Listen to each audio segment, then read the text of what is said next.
शहर बगदाद से कुछ फासले पर एक छोटी सी बस्ती थी, जहां एक बूढ़ा शख्स अपनी आखिरी जिंदगी के दिन गुजार रहा था। वो एक खामोश और आजिज लेकिन दाना इंसान था। उसके 5 बेटे थे। इनमें सबसे बड़ा यूसुफ था, जो एक जमींदार था। यूसुफ पूरे दिन खेतों में मेहनत करता था, जमीन को सेंचता और फसलों की देखभाल करता था। लेकिन वालिद की खिदमत करते हुए कभी कभार वो उकता जाता और दिल ही दिल में सोचता कि ये जिम्मेदारी कब खत्म होगी। शाम को यूसुफ तकाहारा खेतों से लौटता तो उसका बूढ़ा बाप हकीम खामोशी से बेटे की तकन को महसूस करता था। हकीम के दिल में बेटे के लिए बेपनाह मोहब्बत थी, लेकिन वो कुछ कहे बगैर फकत अपनी नजरें झुका लेता। कुछ अरसा बाद हकीम अपने बेटे यूसुफ के रवैये में तब्दीली महसूस करने लगा। वो जानता था कि यूसुफ अपनी तकन और जिम्मेदारियों के बोझ तले दब चुका है, और शायद उसे ये महसूस होने लगा कि बूढ़ा बाप अब उसके लिए एक बोझ बन गया है। यूसुफ का रूठा रवैया उसके वालिद को परेशान करने लगा। वो अपनी जिंदगी के आखिरी अय्याम सुकून से गुजारना चाहता था, लेकिन यूसुफ की बेरुखी ने उसे गमगीन कर दिया। कुछ अरसा बाद हकीम ने यूसुफ को करीब बुलाया और कहा, बेटा, मुझे मालूम है कि तुम पर बोझ बढ़ गया है। फिक्र न करो, मैं ज्यादा दिन तुम्हारे साथ नहीं रहूंगा। 2-3 दिन बाद मैं दूसरे बेटे के पास चला जाऊंगा। तुम अपने काम और जिंदगी पर ध्यान दो, मेरे लिए परेशान ना होना। यूसुफ ये सुनकर कुछ देर खामोश रहा। दिल में निदामत की हल्की सी लहर उठी, मगर उसके लबों पर कोई सख्त या रोकने वाले अल्फाज ना आए। कुछ दिन गुजारने के बाद बूढ़ा हकीम यूसुफ के घर से निकलकर दूसरे बेटे फारूक के पास चला गया, जो एक कामयाब ताजिर था और माल वो दौलत की कमी न थी। बूढ़ा बाप फारूक के घर रहने लगा, लेकिन फारूक का रवैया भी काबिल अफसोस था। फारूक के लिए कारोबार की मसरूफियत ज्यादा अहम थी, जबकि उसकी बीवी सुसर को हमेशा नजरअंदाज करती और उनसे बात करने की जहमत भी न उठाती। हकीम दिन भर खामोशी से एक कोने में बैठा रहता, दिल में अपने बेटों की बदलती हुई मोहब्बत का गम लिए, मगर अपनी तकलीफ को कभी जुबान पर न लाता। बूढ़े हकीम का वक्त गमों के साथ गुजर रहा था। एक दिन फारूक ने अपने बीवी के बातों में आकर वालिद से कहा, बाबा, आपको मेरे साथ कारोबार में मदद करनी चाहिए, ताकि आपकी मौजूदगी का मुझे भी कुछ फायदा हो। यह सुनकर बूढ़ा हकीम खामोश रहा। उसकी झुकी हुई कमर, कमजोर हाथ और तका हुआ जिस्म इस बात की गवाही दे रहे थे कि वो अब किसी भी मेहनत के काबिल नहीं रहा। लेकिन उसने अपने बेटे की बात का बुरा नहीं मनाया, क्योंकि वो जानता था कि फारूक उसे सिर्फ जिम्मेदारी के पैमाने से देख रहा है, मोहब्बत के नहीं। सारी रात बूढ़े बाप की कांसी और दर्द भरी फरियाद से तंग होकर फारूक की बीवी ने कहा, यह बूढ़ा इंसान हमें मजीद परेशान कर रहा है। इनके और भी बच्चे तो है, वहां जाकर भी तो जिंदगी गुजार सकता है।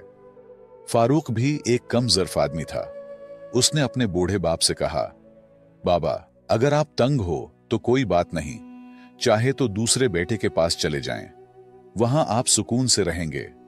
आपके इलाज के लिए मैं पैसे भी दे दूंगा, फिक्र न करें। इन अल्फाज ने हकीम की इज्जत नफ्स पर एक और जख्म लगाया। फारूक ने मोहब्बत और तवज्जो की बजाय सिर्फ एक माकूल हल की बात की, जैसे बूढ़े वालिद की मौजूदगी का कोई एहसास न था, सिर्फ एक जिम्मेदारी का बोझ था जिसे उठाना पड़ा। बूढ़ा हकीम फारूक के हाथ से निकलकर तीसरे बेटे उस्मान के पास चला गया। उस्मान एक मेहनती किसान था और अपनी जमीनों पर काम करता था। उसने अपने वालिद का एहतराम किया, लेकिन उसके पास भी ज्यादा वक्त नहीं था।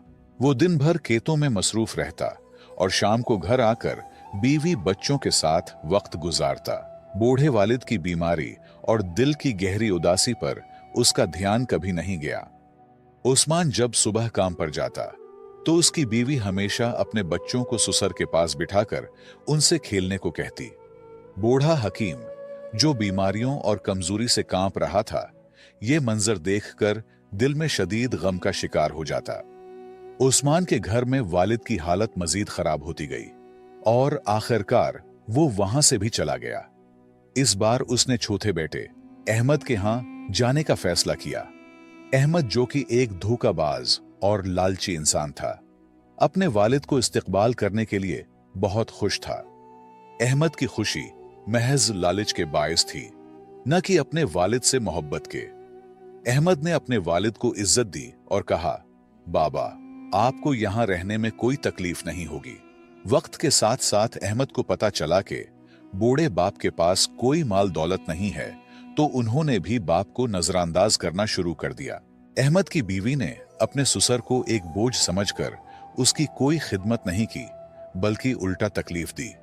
वो हमेशा शिकायत करती रहती और बूढ़े को अपने कामों में रुकावट समझती। लेकिन बीवी की क्या कसूर, जबकि अपने बेटे रूठ चुके थे।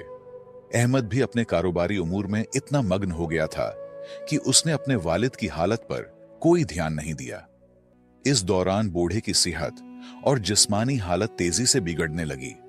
आखिरकार एक दिन अहमद ने भी जवाब दे दिया और कहा, बाबा, तुम यहां नहीं रह सकते। मेरे पास इतना वक्त नहीं है कि तुम्हें हर वक्त देखूं। तुम्हें कहीं और जाना होगा। इसके बेदर्द अल्फाज पर बूढ़े हकीम ने दिल बर्दाश्ता होकर आखिरी बेटे अब्दुल्ला के यहां जाने का फैसला किया। अब्दुल्ला हकीम का सबसे छोटा और कम उम्र बेटा था, जो एक गरीब और मेहनती शख्स था। दिहाड़ी लगाकर जो पैसे कमाता, इन पैसों से वो अपने बाप के लिए दवाइयां खरीदता और अपने घर का खर्च चलाने की कोशिश करता। उसकी बीवी भी काफी ईमानदार थी, अपने ससुर का दिल से ख्याल रखती थी। वो उनकी बीमारी और बुढ़ापे को समझती थी और हमेशा माँ बाप की तरह उनकी खिदमत में लगी रहती थी। बूढ़े हकीम ने जब अब्दुल्ला और उसकी बीवी की मोहब्बत और एहतराम देखा, तो दिल ही दिल में खुश हुआ और बहुत दुआएं देने लगा। वक्त गुजरता गया और हकीम अपने छोटे बेटे के घर में खुशी खुशी जिंदगी गुजारने लगा। उसकी जिंदगी में सुकून और मोहब्बत वापस आई और वो इस बात पर शुक्रगुजार था कि आखिरकार उसे वो इज्जत मिला जिसका वो हमेशा से हकदार था। बिलाखिर हकीम की जिंदगी के आखिरी अय्याम शुरू हो गए और वो शदीद बीमार पड़ गया। अब्दुल्ला अपने बाप की हालत देखकर बेहद गमगीन होता और अक्सर रो पड़ता, क्योंकि वो अपने वालिद को एक बोझ नहीं बल्कि हकीकी मानों में बाप के रुतबे से देखता था। उसके दिल में वालिद की इज्जत और मोहब्बत का समंदर था और वो हर मुमकिन कोशिश करता कि अपने वालिद की खिदमत में कोई कमी न रह जाए। अब्दुल्ला के आंसू और उसकी फिक्र वालिद की जिंदगी के उन आखिरी दिनों में उसके लिए एक तसल्ली और सुकून का बायस बने। हकीम ने अब्दुल्ला की मोहब्बत देखकर उसे अपने करीब बुलाया और बारीक आवाज में कहा, बेटा, मेरे आखिरी दिन करीब हैं। मेरी सांसें अब गिनती की रह गई हैं, लेकिन अल्लाह तुम्हें हमेशा खुश और आबाद रखे, जिस तरह तुमने मेरी खिदमत की और मेरा दिल जीता। अब्दुल्ला ने गमगीन लहजे में जवाब दिया, बाबा, अल्लाह ना करे कि आप हमें छोड़कर चले जाएं। आपके बगैर हम कैसे जी सकेंगे। हकीम ने मुस्कुराते हुए कहा, बेटा, ये तो हक का रास्ता है। हर शय को फना होना है। मुझे भी अपने खालिक हकीकी के पास जाना होगा। अब्दुल्ला ने गमगीन लहजे में कहा, बाबा, क्या आप मुझसे खुश हैं? मैं वो खिदमत नहीं कर सका जिसके आप हकदार थे। मेरी बीवी भी कम अक्ल है, लेकिन अगर आपके दिल में कोई गिला शिकवा है तो हमें जरूर बताएं और अपना गम हल्का कीजिए। हकीम ने गहरी सांस ली और अब्दुल्ला को कहा, बेटा, एक आखिरी बात है जो मैं तुमसे कहना चाहता हूं और यह एक बड़ी अमानत है। मैंने अपनी जिंदगी में तुम पांचों बेटों का इम्तिहान लिया, लेकिन इस आजमाइश में सिर्फ तुम कामयाब हुए। बेटा, मेरे मरने के बाद तुम बगदाद की फुला गली में जाबिर नाम के एक बूढ़े शख्स के पास जाओ। उसे मेरा नाम लेकर कहना कि हकीम वफात पा चुका है और वो अमानत जो मैंने उसके पास रखी थी वो तुम्हें दे दे। हकीम ने अब्दुल्ला के कंधे पर हाथ रखकर कहा, जो अमानत दे वो तुम्हारे लिए है। उसे अपने बीवी बच्चों की जिंदगी बेहतर बनाने के लिए इस्तेमाल करना। ये मेरा तुम्हारे लिए आखिरी तोहफा होगा और याद रखना, बाकी बाइयों को कुछ भी ना देना। और बिलाखिर हकीम इस दुनिया से रुखसत हो गया। हकीम की वफात का गम अब्दुल्ला के दिल पर बिजली बनकर गिरा। उसकी आंखें आंसुओं से भरी हुई थीं और दिल में एक बेपनाह खालीपन था। उसकी बीवी भी शिद्दती गम से रोने लगी। क्योंकि उसने हकीम की खिदमत दिल से की थी और उनका एहतराम किया था। अब्दुल्ला ने खुद पर काबू पाते हुए अपने भाइयों को खबर दी और उन्हें जनाजे में शिरकत की दावत दी। सब भाई जो कभी अपने वालिद को बोझ समझते थे, अब जनाजे में शरीक हो गए। अब्दुल्ला, जो हमेशा ईमानदारी और मोहब्बत का पैकर रहा, ने भाइयों से कहा, बाबा जान ने मुझे एक अमानत सौंपी थी। मुझे यकीन है कि वो कोई कीमती खजाना होगा, लेकिन इसमें सब भाइयों का हक है। हालांकि बाबा ने उसे सिर्फ मेरे लिए वसीयत की थी। भाई, जो दिल में कहीं ना कहीं लालच रखते थे, फौरन बोले, अब्दुल्ला, जाओ और अमानत ले आओ, फिर उसे हम पांचों भाइयों में तकसीम कर देना ताकि सबको बराबर हिस्सा मिले। अब्दुल्ला ने ठीक वैसा ही किया जैसा उसने कहा था। वो बगदाद जाकर अमानत ले आया। जब उसने संदूक खोला तो वो हैरत में पड़ गया। संदूक में बगदाद के मशहूर बाजार के कई कीमती दुकानों के कागजात, जवाहरात जो उसकी मां के थे, और बहुत सी अशरफियां मौजूद थीं।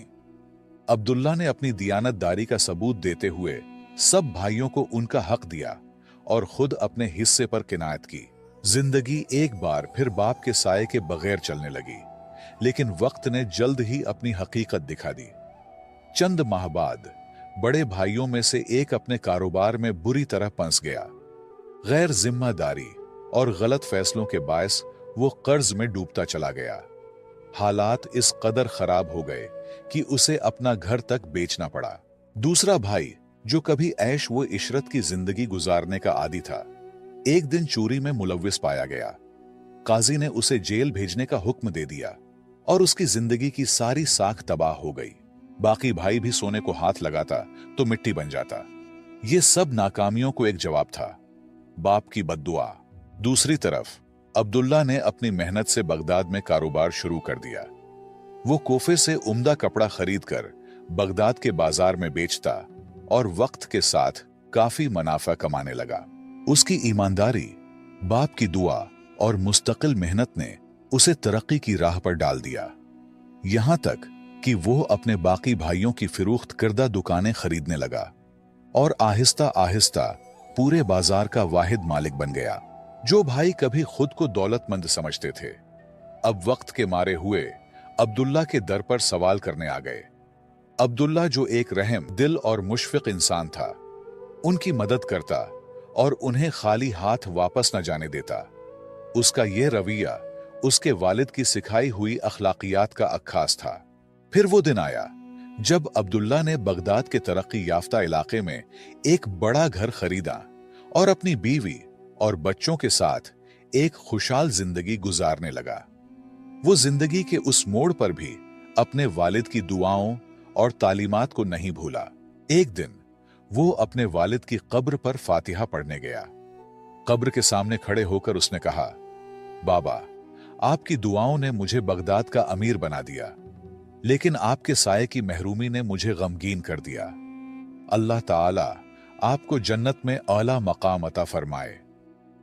मुअज़्ज़ज़ दोस्तों, इस कहानी से हमें 3 कीमती असबाक मिलते हैं। नंबर 1, वालिदैन की जिम्मेदारी है कि वो अपने बच्चों की बेहतरीन तरबियत करें ताकि वो बाद में न सिर्फ उनका सहारा बने बल्कि जिंदगी की मुश्किलात का सामना भी हिकमत और सब्र से कर सकें। नंबर 2, एक बेटे के तौर पर वालिदैन को कभी बोझ न समझे, क्योंकि वक्त का पहिया घूमता है और कल आप खुद इसी मकाम पर हो सकते हैं जहां वालिदैन आपसे मोहब्बत और तवज्जो की उम्मीद करते थे। नंबर 3, वालिदैन के साथ मोहब्बत, इज्जत और अच्छा रवैया इख्तियार करना न सिर्फ आपके मुस्तकबिल को रोशन करता है बल्कि आखिरत में भी बेशुमार इनामात का बायस बनता है। वालिद चाहे जैसे भी हो, उनकी खिदमत बेटे का फर्ज है, क्योंकि उनकी दुआएं ही आपकी जिंदगी का सबसे बड़ा सरमाया हैं।